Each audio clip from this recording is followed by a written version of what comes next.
Unless you've been living under the rock, right? Or you do not pay attention to hip hop, and I understand that a lot of people do not pay attention to hip hop, particularly within Nigeria circle. So if you do not know about these two individuals, yeah, it's fine, right? Talking about Memphis Bleek, Tony Yayo specifically, right?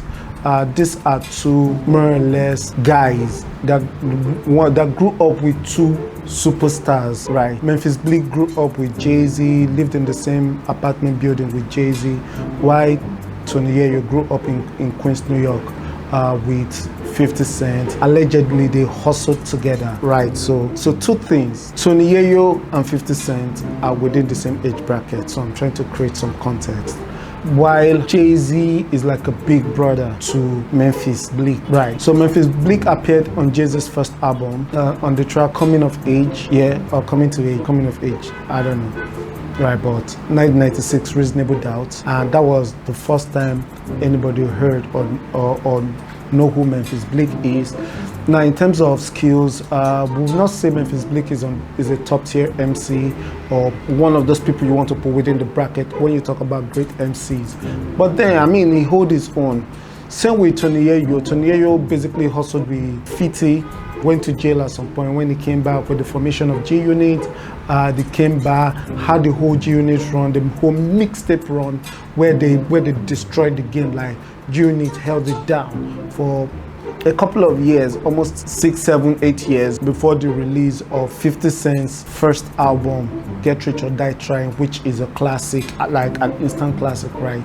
Now, here's the thing. Lately, both guys have been going at each other. Now, for a lot of people, they will say, oh, Memphis Bleek went at him first, but then Memphis Bleek actually just responded to a comment that Tony Yayo had made about him in the past, and that revolves. I mean, I really just want to focus on that, on the relationship dynamics, and not really the back and forth that both of them had, right, or been having over time. So Memphis Bleek, I'm a Rockefeller person, I'm a Jay-Z person, so I am going to sound a bit biased, but I pray and hope I am as authentic as authentic can be. So Memphis Bleek have been the butt of many people's joke. Like you want to throw shades at anybody, throw shades at Memphis Bleek, and you just laugh it off, you play around it and ask, what did I do to you? What I do? All of those things. So some random interview, no questions about Memphis Bleek was being asked, and Tony Yayo said, 50 take care of me more than Jay-Z take care of Memphis Bleek. So, I mean, of course, for any person within the rap circle, you understand that rap itself is an ego game, right? Everybody, and it's a blood sport. Everybody wants to go at each other. We're bumping fists, shaking hands today, and the next thing, we are bumping knuckles, like going at each other the next day. That is hip hop basically. So it took a couple of times, and Memphis Bleek was, after the whole Yankee Stadium show, I believe Memphis was hyped, and then he was on this show, The Breakfast Club, with Charlamagne the God, and C God asked, Tony Yayo said XYZ about you, and he went all out. I mean, this M401K record, this and that. Like I said, I'm not trying to talk about what any of the parties had said, right? But the truth is, let's look at the dynamics. So I have a younger brother, and you have a friend. The relationship between a younger brother and a friend is always going to be different. My younger brother, whether it is blood related or a brother by association, younger brother will not sit at the same table as me when it comes to some certain circles, right? I want to be with my guys, my friends, but do not mean I'm not looking out for my younger brother, right? And that is likely because there are some conversations that are going to be over my younger brother's head. There are some conversations I want to protect my younger brother from. There are some things I will not want my younger brother to be a part of. Now, that is what it should be. And so when people say, oh, Jay-Z, Memphis Bleek, you don't see him at this party events with Jay-Z, he doesn't go out with Jay-Z, he doesn't do this with Jay-Z, he doesn't hang out with Jay-Z. It is expected. He's little bro, and the truth is Memphis Bleek have for the life of me, accepted that role that I'm the young guy. He keeps saying it, I'm the young person in the circle. So it is a privilege to even be associated with these people. That this person, that I can even call this person up and say, yo, big bro, I need this, and it get done. Or he tells me, nah, I'm not doing this for you. It's even a privilege. There are a lot of people in the rap game that do not have that access and are not as close to this person as this dude is. And by the way, this is over 30 years relationship. Over 30 years. This person knew this dude when he was a little boy. When he was a little boy. So that relationship is going to be big bro, little bro.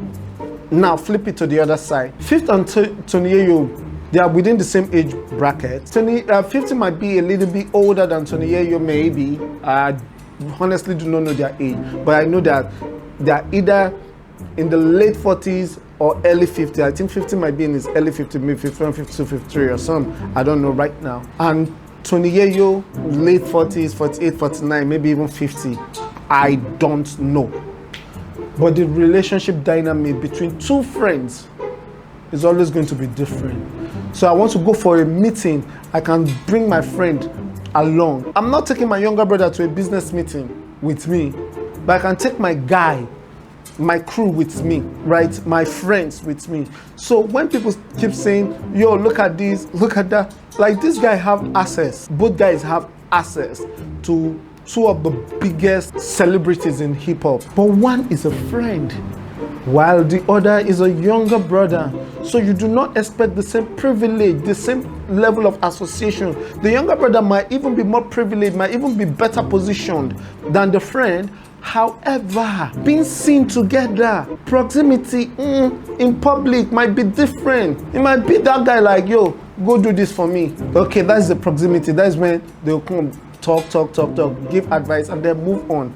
I mean, I'm talking from a Nigerian perspective, right? That is what the relationship dynamic should look like.